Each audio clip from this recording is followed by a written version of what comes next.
Away when I know, we were like, I oh, was like, No, not looking. okay, moving on to a different subject. With restrictions now lowered and more U.S. airlines starting service to and from there, many Americans are thinking about visiting the once forbidden island of Cuba. And KTVU's Tom Vakar was there just a few days ago and has put together a 3-part series on his experience. So let's begin with cultural exchanges, the primary way people are getting into the country.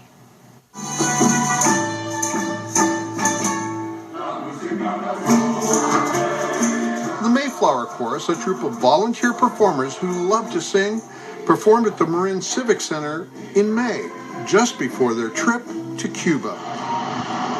A few days later, assisted by Vermont Cultural Exchange scheduler, Music Contact International, members paid their own way to share the universal language of music.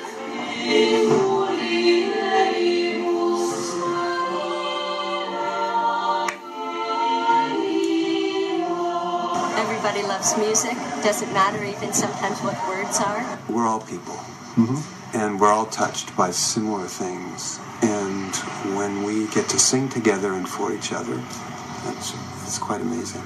Cultural Exchange is one of 12 activities allowing Americans to visit Cuba now, where the 40-year-old Mayflower Chorus performed for and were entertained by Cuban choruses, musicians, and entertainers at 4 exchange concerts in the cities of Havana and Matanzas.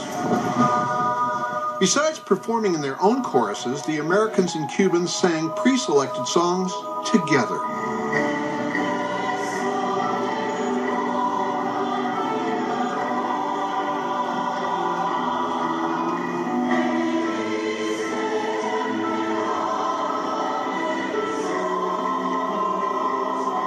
When there are 2 groups and they're both singing to each other, it's a mesh that very little else can parallel.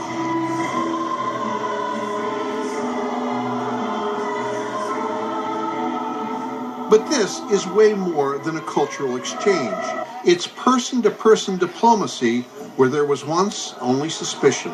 We Cubans see these kind of exchanges between the 2 countries as something great. There's something about music, and even more about singing, that transcends the wedge that was created politically over the years. It's music, sí que la música une a las personas. Music unites people.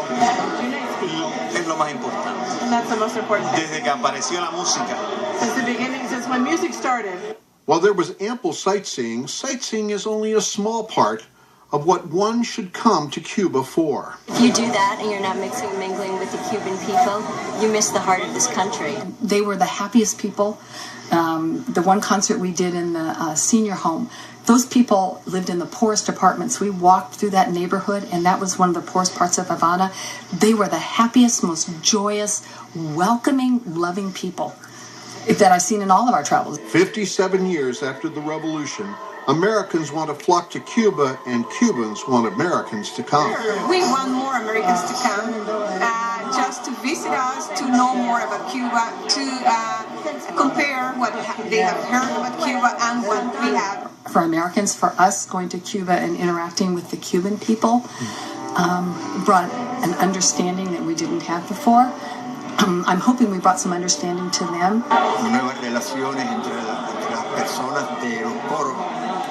And all these changes provided the possibility of having better relationships between the 2 countries and the colors coming from the States and the Y nos sentimos muy alegres de contar ahora con la amistad y el cariño de ustedes.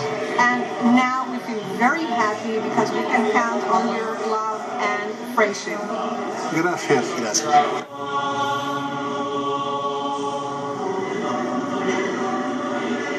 One concert was held in the former presidential palace of Fulgencio Batista, the dictator whose brutality, cronyism, and corruption led to the revolution. Today, it is Cuba's Museum of the Revolution, a fitting place under a pre-Batista fresco that spoke of a different future for the island nation. Here, the Mayflower Chorus closed with a song of hope and understanding. How can I keep from singing?